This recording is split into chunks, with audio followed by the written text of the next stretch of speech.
For over 3,000 years, one of ancient Egypt's kings simply vanished. While modern archaeologists mapped almost an entire dynasty of royal burials, this one pharaoh's final resting place remained completely swallowed by the earth, until a recent accidental discovery deep in the mountains broke a century-long cold case. Think of the 18th dynasty, and you immediately picture the golden masks and immense wealth of kings like Tutankhamun. We know exactly where almost all of these rulers were buried in the Valley of the Kings, but there's a glaring hole in that timeline. It turns out, generations of explorers failed to find him because they were digging in the completely wrong place. The missing ruler is Thutmose II. He held the throne for barely 3 or 4 years around 1490 BC. Historical records suggest he was plagued by chronic illness, leaving behind a very thin trail of monuments or inscriptions. He was also historically overshadowed by his half-sister and wife, Hatshepsut. She ruled as regent after his death and eventually took the throne as pharaoh, leaving behind an architectural legacy that effectively erased his stint in power.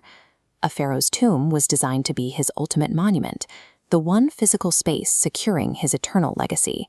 Without it, Thutmose II effectively disappeared from the map. That mystery held until October 2022. British archaeologist Dr. Piers Litherland and his team were excavating in a harsh, remote area known as the Western Wadis, sitting about 1.5 miles away from the traditional royal burial grounds. They located a rock-cut passage labeled Tomb C4, but accessing it was brutal. Repeated flash floods over millennia had driven 30 feet of ancient mud and limestone rubble into the corridor, packing it tight to the ceiling.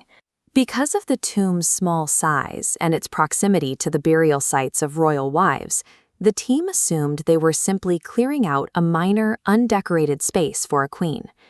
Then, as they carefully scraped away the ceiling debris, they noticed a tiny patch of intact plaster. It was painted deep blue, dotted with yellow stars. Down on the chamber walls, they recovered fragments of the Amduat. This funerary text mapped the sun god's dangerous 12-hour journey through the underworld, serving as a magical guidebook for the deceased pharaoh's journey to the afterlife. In the 18th dynasty, the rules of tomb decoration were absolute. Starred night ceilings and the Amduat were the sole prerogative of sovereign kings. This tiny, ruined cave held a pharaoh. Even with the royal hallmarks on the walls, the team still needed to find a specific name buried somewhere beneath the thick mud. Beneath the debris, they found the definitive link: shattered alabaster jars. The inscriptions specifically named Thutmose II and his wife, Hatshepsut. Litherland's team had just identified the first rock-cut pharaoh's tomb discovered in Egypt since Howard Carter unsealed Tutankhamun's resting place in 1922. But as they cleared the rest of the burial chamber, they were met with a vacuum. There was no gold, there was no stone sarcophagus, and there was no body. The evidence showed no signs of ancient tomb robbers.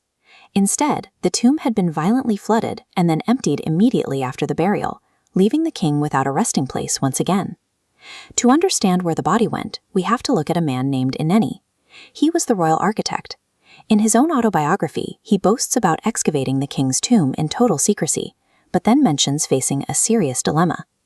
If water destroyed the first burial site, Ineni would have been in a state of distress. He was responsible for securing the king's transition into a god, and his first attempt failed. To fix the mistake, Ineni commissioned a second tomb higher up the mountain. Today, the team found a massive anomaly exactly there, a 23-meter pile of limestone, rubble, and plaster. Inside, they found discarded bronze chisels and beer jars from ancient workers. The sheer scale of the labor points to a high-value objective. This artificial mountain was built to seal something off from the world. There is one major complication. In 1881, a mummy labeled Thutmose II was discovered in a famous royal cache.